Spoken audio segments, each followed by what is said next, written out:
చంద్రబాబు తన సొంత నియోజకవర్గమైన చిత్తూరు జిల్లా కుప్పంకు వస్తున్నారు. ఈ నెల 25న కుప్పంలో చంద్రబాబు పర్యటించనున్నారు. శాంతిపురం మండలం శివపురం వద్ద కొత్తగా నిర్మిస్తున్న సొంతింటి గృహప్రవేశ కార్యక్రమంలో కుటుంబ సమేతంగా పాల్గొనున్నారు. కుప్పం పలమనేరు హైవే పక్కన దాదాపు ఎకరా విస్తీర్ణంలో చంద్రబాబు ఇంటి నిర్మాణం జరుగుతోంది.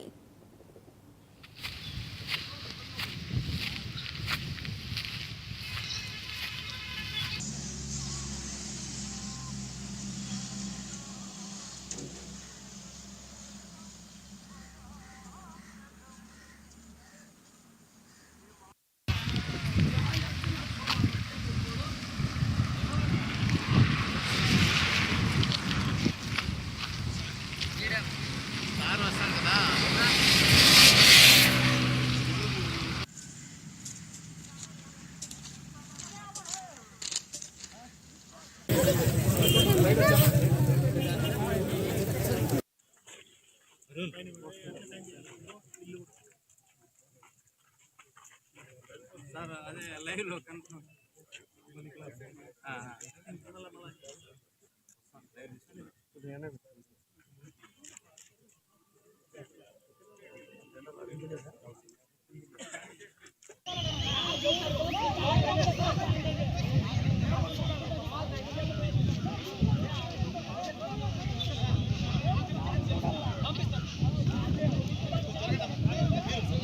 నాలుగు మండలాలకు అన్ని మండలాలు కూడా మధ్య ప్రాంతమైనటువంటి కడపల్లి వద్ద దాదాపు 2.10 ఎకరాల భూమిని ఆయన ఇక్కడ ఇంటి నిర్మాణం కోసం సేకరించడం జరిగింది. ఇందుకు సంబంధించి అన్ని సంతకాలు నాలుగు మండలాలకు అన్ని మండలాలు కూడా మధ్య ప్రాంతమైనటువంటి కడపల్లి వద్ద దాదాపు 2.10 ఎకరాల భూమిని ఆయన ఇక్కడ ఇంటి నిర్మాణం కోసం సేకరించడం జరిగింది. ఇందుకు సంబంధించి అన్ని సంతకాలు అన్ని కూడా పూర్తయిన